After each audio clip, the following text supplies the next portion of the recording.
What up, guys? Welcome to the Being Beautifully Honest podcast and channel. Thanks for being here, being subbed. If you're not, hit the button. And if you're listening on YouTube, hit the like. It's like walking in the room and hitting that light switch. Let's brighten up the place and get into the politics and BS. I'm just getting a chance to talk about this. I mean, I heard about it and I had my thoughts on it when I first heard about this, but it's not surprising. I'm not going to go into a history lesson of Jim Crow, and I'm not going to give a biography on Byron Donalds, but he is pretty much one of these MAGA senators, congressmen, whatever, that is bucking, shucking, and jiving for the hopes of being named as the VP for Donald Trump. And in order to be the VP with Donald Trump, you have to be the opposite of the previous vice president, because he's looking for somebody who's just going to yazz a boss and whatever you say, I agree with. I'm, 10 toes down for whatever you say goes, damn ethics and morals and values and all of that, right? So he is on the short list of people to possibly be named as his vice presidential nominee. Byron Donalds, he is representing the state of Florida, or a district in the state of Florida. And I want to play these clips from Joy Reid when she talked to Byron Donalds about the controversial remarks that he made regarding the Black family and Black marriages were more prevalent during Jim Crow, as well as with Abby Phillips from CNN. So I want to play these clips and then I'm going to share my thoughts.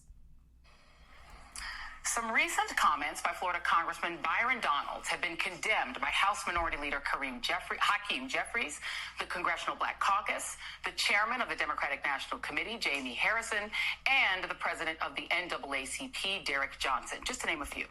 In those comments, at an event designed to help Republican outreach to Black voters in Philadelphia early this week, Congressman Donalds made what certainly seemed like positive comments about the Jim Crow era, and he claims his critics are missing the context of what he said.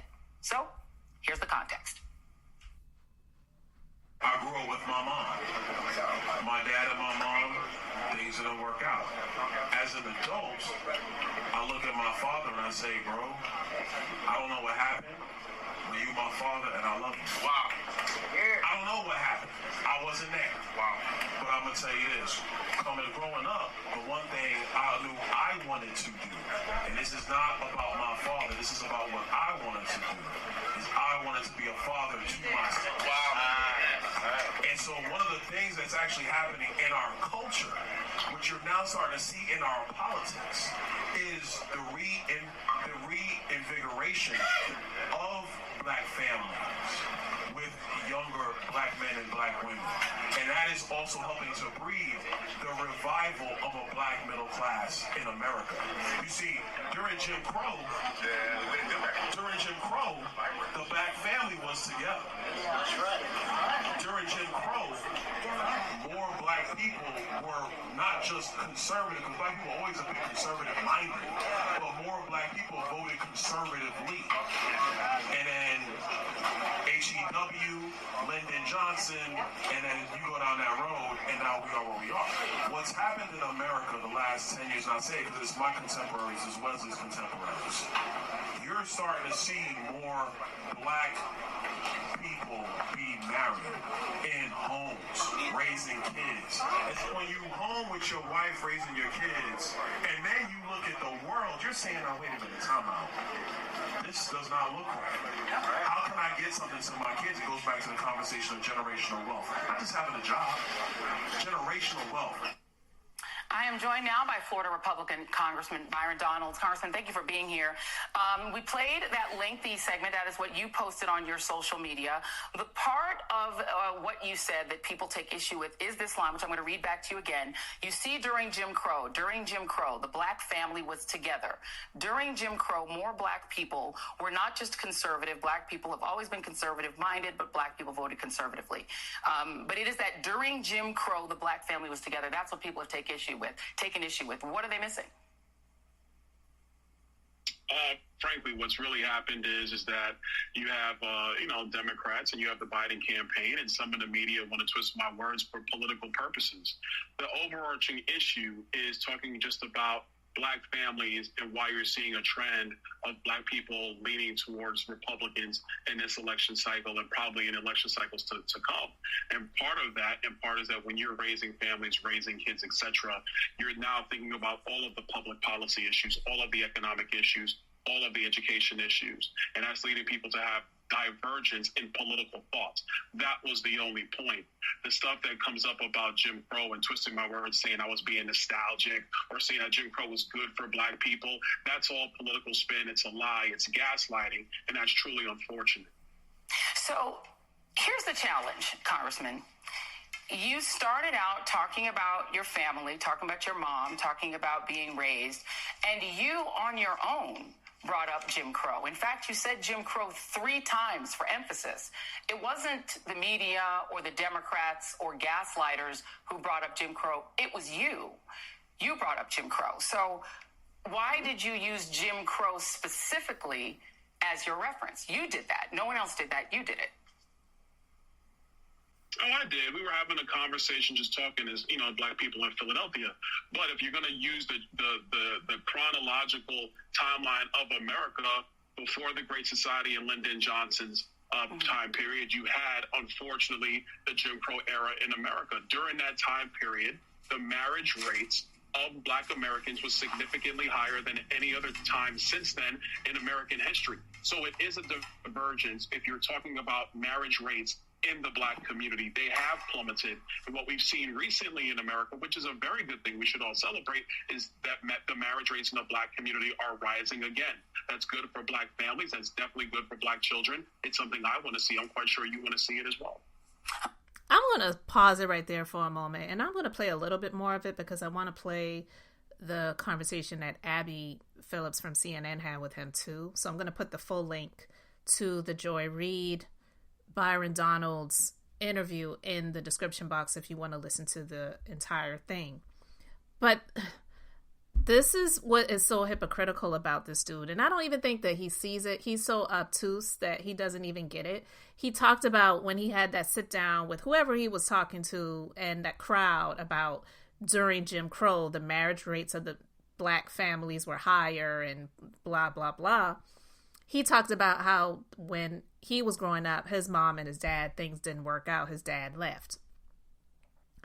Similarly, he might be married now, but he's married to a white woman. And again, I'm not going to be the one, and I'm not the one to sit here to talk about interracial relationships and all that other stuff like that. But it's so hypocritical when these black guys do this. You either have one side of the spectrum where it's a black guy who denigrates black women completely and all they do is trash them when their mama is black, their grandmama is black. If they have aunts, they're black. If they have sisters, they're black. But yet, when you get married to someone who is not black. So yeah, you might be married, but you pretty much did the same thing that your dad did, abandon a black woman. Okay, so for him to sit and have this discussion about how during Jim Crow, the marriage rate of black families was higher, it's like, dude, what are you talking about? Seriously. And to even correlate Jim Crow with marriage of black families was stupid. He could have just said the year. The year from this year to this year. If he had said that, I don't even think anybody would even be having this conversation right now. But Jim Crow laws were specifically to target black people in America and their freedoms, period. So if this Jim Crow era still existed, he wouldn't even be able to be with the woman that he is married to right now. So it's just crazy that he was trying to speak about the black families and the marriage rates in the first place because he ain't even married to a black woman. So it's like, why do you even care? And I don't even think the people who were in this audience, to me, they honestly sounded like those type of black people who go to the black churches where everything the pastor says when he's doing his sermon up in the pulpit, everything the pastor says, they're saying, amen, pastor. And they're not even paying attention to what the pastor is saying. The pastor could have just talked about how, he made eggs for breakfast and they would, yeah, that's right, pastor. Amen. Ain't saying nothing. Ain't saying nothing worth amening, but they're amening it. Okay. So, with that being said, I'm going to play a little bit more so that I can get into him speaking with Abby Phillips. Okay, let's talk about that. Jim Crow lasted roughly from 1867 after the Civil War to 1968. Is there a specific period between 1867 and 1968 that you thought was this golden era for black families, or a time that was good for black families? Joy, I never said that. And see, this is where the gaslighting I'm going to read what you said. All I was talking about was the marriage rates. Stop. No, Joy, that's not what you said. Let's play what you said. Play what he said. Play what he said. Families. You're saying I said it was the golden era. I never said that. You're saying I said that it was better for black families. I never said that. I said together. Play what I said. Play what he said. During Jim Crow, the black family was together. That's right. During Jim Crow, more black people were not just conservative, because black people always have been conservative-minded, but more black people voted conservatively. And then H.E.W., Lyndon Johnson, and then you go down that road, and now we are where we are. Okay, so now I'm going to go back. You said during Jim Crow, the black family was together. What was the authority of the black father in the black family during Jim Crow? Well, listen, under Jim Crow, obviously, black people were under great persecution, unfortunately, by Southern Democrats and the Democrat Party overall in the history of our country. That's the fact. And so, let me finish now, Joy.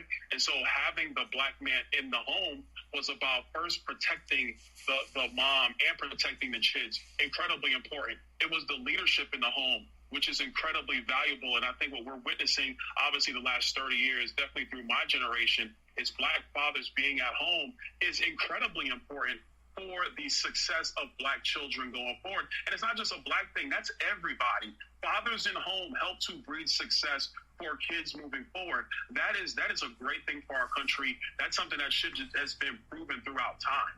So what I'm talking about is not the golden era of Jim Crow. That's ridiculous. I would never say that. And that is the gaslighting that I'm standing up to, because that's what Hakeem Jeffries, the Biden campaign, Jamie Harrison, and the like are trying to bring up. And unfortunately, the media has followed suit with misleading headlines, and that's wrong. All right, I'm going to stop it right there, because what he was saying was just total pure BS. Again, like I said, for him to even be sitting here talking about the black family, you don't even have a black family anymore at this point. Like, you've created a blended mixed family. And hey, that's okay if that's what you want. I'm not even here to be the person to preach or speak against it, but it's like, why do you even care? Why are you even talking about that when that's not what you chose to do?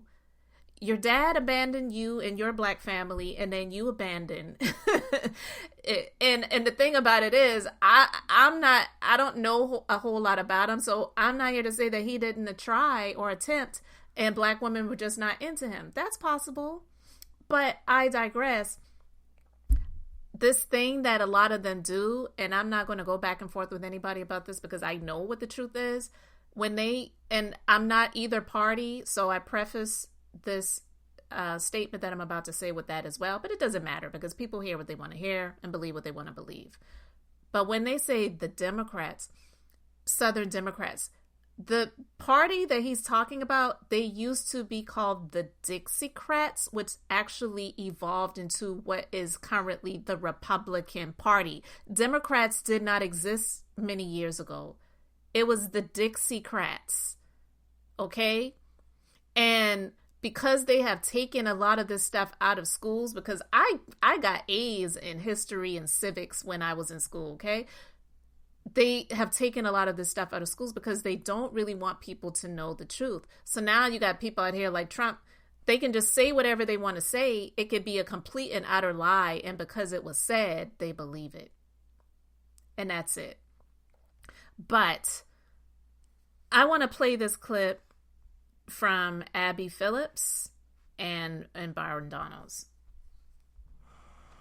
Now, we should note that many Democrats who jumped on Donalds today claimed that he said that blacks were, quote, better off. As you heard there, he didn't use those exact words in the clip, but the congressman joins me now to talk about that. Congressman, thank you for being here. I want to just focus on really the substance of what you were saying or trying to say in that clip. What did you mean by black families were more together during Jim Crow? Frankly, what that is about the empirical fact that before the Great Society, before Lyndon Johnson's policies, there was more black families united. The marriage rate in black America was significantly higher before the Great Society. The period of time that coincides with that, obviously, is Jim Crow era. And then after the Great Society, the marriage rate in the black community plummeted significantly. The Great Society is a part of that reason, not completely, but it's definitely a part of that.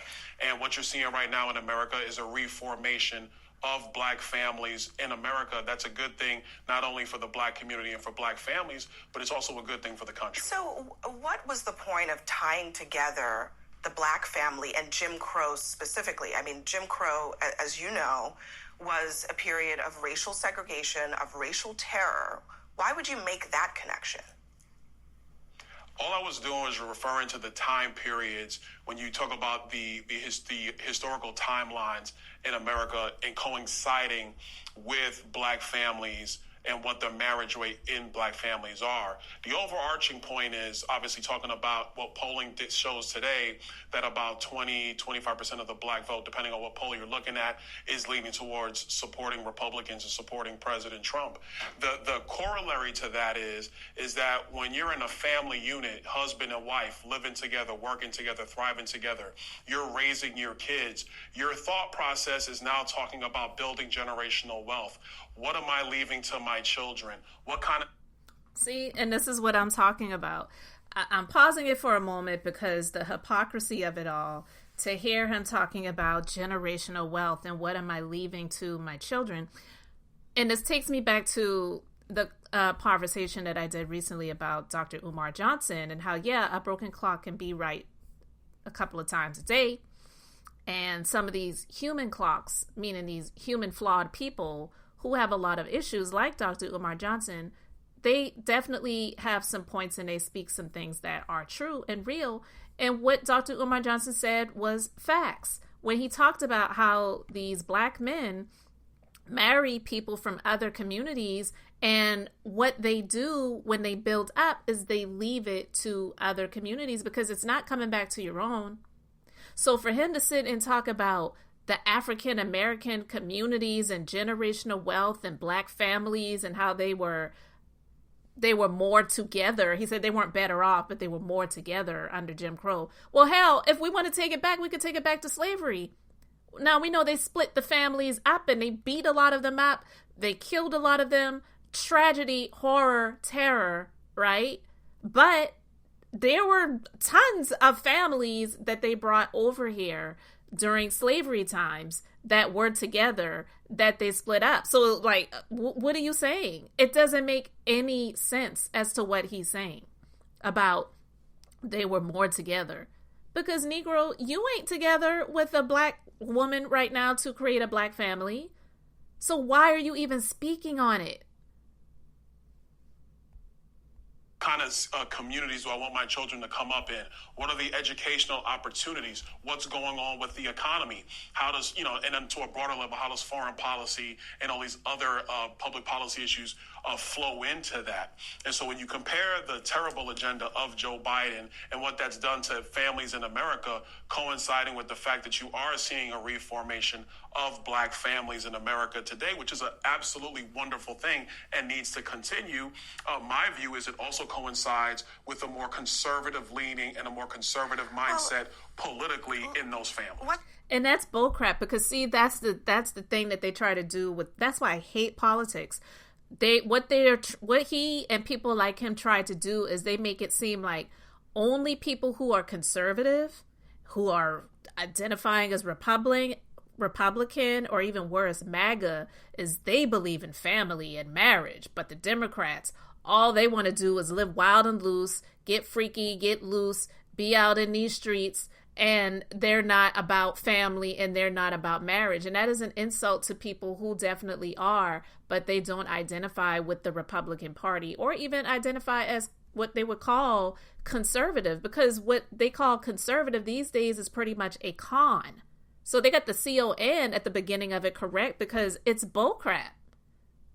And he's not even creating a Black family. So again, people like him and Tim Scott, who has no children, but waits until the ripe age of being in his mid-50s to get on his knee to propose to a white woman when he was running for president. And now he's bucking, shucking, and jiving to be named as the vice presidential nominee by Donald Trump. So it's like, you all don't even identify with this, what they call African American family unit and community, because yeah, you may have came from one, but you're not creating one. And at that point, that's really what matters, because you really don't have a choice in being born into what you've been born into. People who were born into families where their parents or parent abuse drugs, they have the choice and decision to either follow suit or do something different. And for those who chose to do something different, kudos. And then some, unfortunately, they fall into that trap. This guy, born into a Black family, obviously, I mean, look at him. So he's obviously not biracial, but he chose something different. But then you're sitting here and you're talking about the Black family like it's something so great, and then wanting to blame Lyndon Johnson for why Negroes like himself and his dad chose to abandon the Black women who had these children with them. And to say and insinuate that these Black women chose food stamps, welfare, and project housing or Section 8 housing over having a man in their lives that they could build and grow and do what he was talking about, creating generational wealth to be able to pass down to their children and children's children. It's just fraudulent. And so to hear him sit and even talk about it, to me, was just like, man, get the heck up out of here with that BS. But this is what they do. And whoever falls for it, falls for it. But I just wanted to talk about it because it just really infuriated me to hear this, when it's like, that's not even the life you're trying to live. You're not even about that life. Get out of here with that. And for the people who was sitting in the audience when he was talking about that, saying, that's right, they're the people that are asleep. They're the people that sit in these pews of these churches or chairs or whatever they have for seating, and they're not even paying attention to what the pastor's saying, and they're just amening everything that is said. And it's time out, over, not even out, time over for that. So anyway, let me know your thoughts in the comment section. Thanks for being here, liking, and subscribing. I'm Beth, just being beautifully honest. So until next time, I wanted to keep it brief, beautiful, and now I'm going to say bye.